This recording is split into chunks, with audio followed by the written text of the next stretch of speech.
I'm Scott Bain. They call me the old farmer. We're planning to redo our kitchen, but we don't really know what we're going to do first of all. So we're going to go through and do something a little bit different because we remodeled the bathroom downstairs and that took out our pantry. And we need to have that space back. We also have a standalone cupboard that has a top on it that is falling apart and just isn't doing the job. So off to Harbor Freight, and we picked up a couple of things. The first thing that we got is the Harbor Freight Yukon tool bench, and we'll use it as a temporary cabinet. It's on wheels, it's 46 inches long, can handle a lot of weight, and we thought that would be a pretty good thing to use as a temporary cabinet. And also, it's a lot cheaper than what it would be if we put in a traditional kitchen cabinet. So that's what we got, and we're going to use it. And then when we get done, we'll repurpose it into another area, either in the laundry or in the garage, some such thing. At the same time that we picked up the Harbor Freight Yukon Workbench, we also picked up that it was the Franklin workstation, that portable workstation for doing for an extra set of hands in the garage. One of the things that we're going to recommend that you get as a tool is a spatula. Now, not the little flimsy thing that most people have around the house. If you go to a restaurant supply place on the internet, those spatulas are less than $3 a piece. If you go to a big box store, they're probably $20, $25 a piece. So keep that in mind. I like these spatulas over the little cheapy things you would get at a big box store. So we finally figured out how to open up the drawer.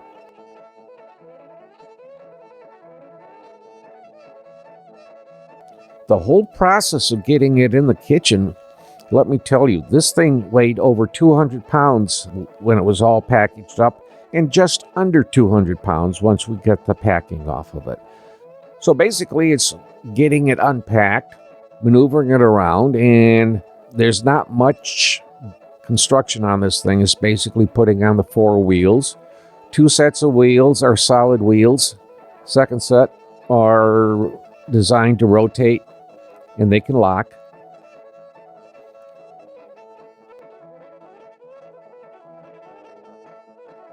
The shelves simply snap into place, and there's little cup holder type things that go on the door that you can put in, I don't know, you want to put your salt there or you want to put some spices there. These little cup holders on the door could be used for just about anything that's small.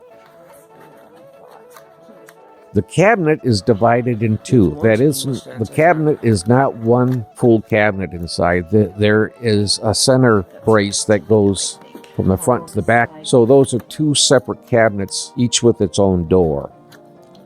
In other words, you can't put something 46 inches in the shelving unit. Think of it as 2 boxes put together, and then the top drawer was put on it, and the wood countertop was bolted into place.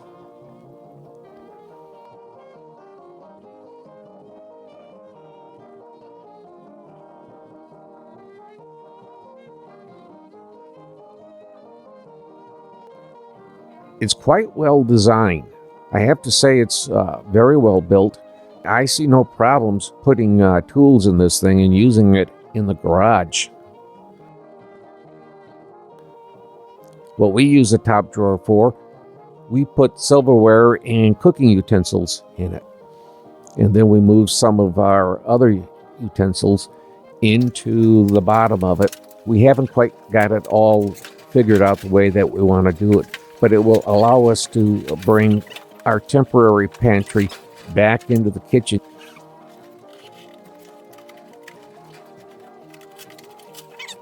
Our remodeling, we're going in a couple of different directions, and we haven't figured it out exactly what we want. The first concept is we go through and we just rebuild the kitchen where it's at now. In other words, I would go through and reface the cabinets, put new countertop in, and then replace the wall panels. Replace the wall panels, move things around so that we have a space for a built-in dishwasher. And I think we could rearrange things because the doorway to the bathroom was moved into the hallway. So that gives us an opportunity to use that wall. The wall that we're talking about is the one that has the microwave butted up against it. So that whole wall is not being used, and that's where we're going to put the Yukon workbench. Now, if we don't do a rebuild of the kitchen where it's at now, the other concept that we were thinking of is eliminating the current dining room as it is now and turn that into a new kitchen area.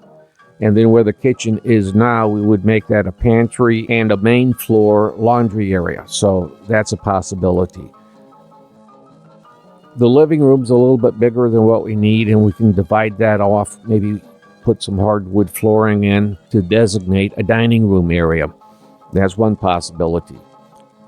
But we're not in a hurry to do it. We'd rather do things in stages, get the feel of what would be appropriate for us, and then go through and make the modifications to the interior of the house.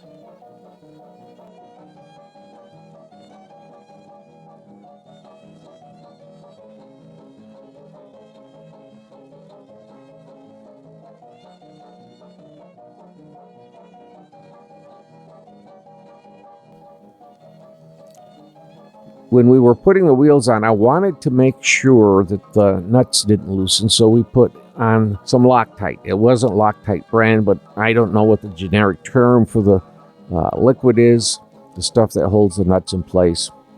I don't have a socket that's big enough to put the nuts all the way on, but I can save a lot of time by running them along and then do the last couple of turns with the box wrench.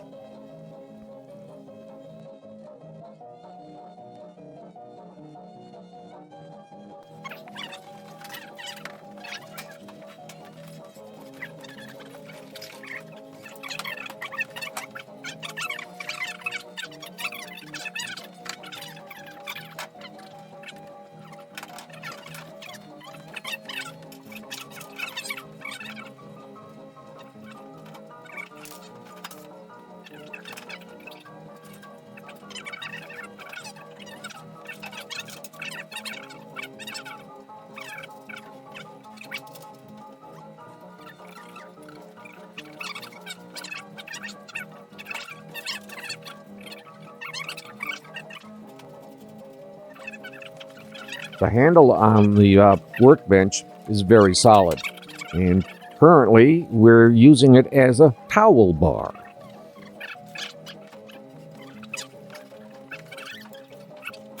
I think I'll put something under the swivel wheels to keep them from wobbling a little bit. Even though the wheels are locked, it's not as tight as it should be. So if I put something there that stops the swivel on it, it will be okay.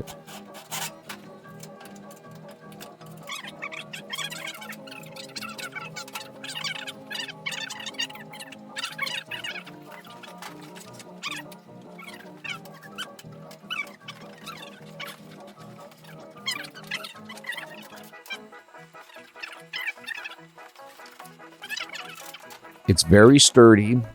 I'm very comfortable putting the microwave. On top of the microwave is a Cuisinart convection oven that also air fries, does several other things. It's a toaster.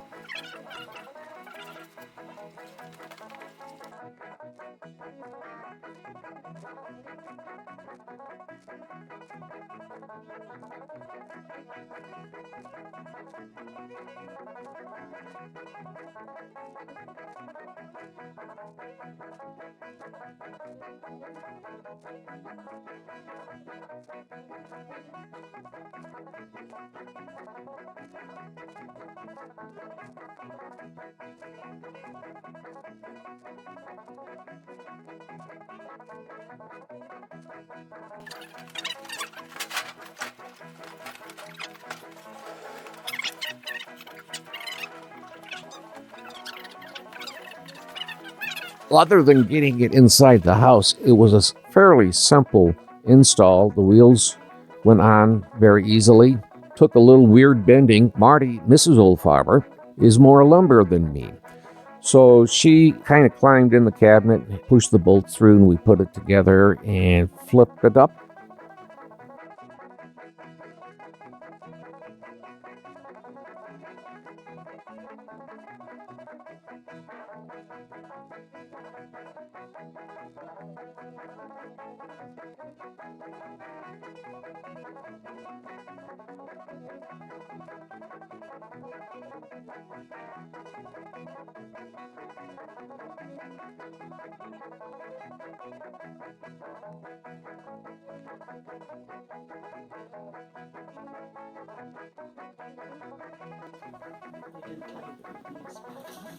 We started using it almost immediately, and we find it a very satisfactory cabinet for in the kitchen while we figure out what we want to do with the kitchen area.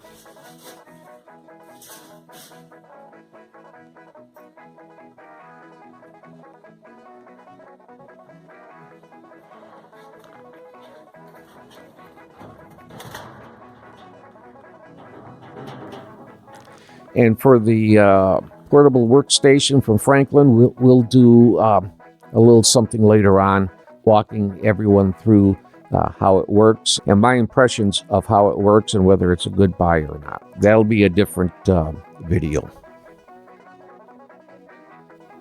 Well, this is the old farmer Scott Bain saying, be well.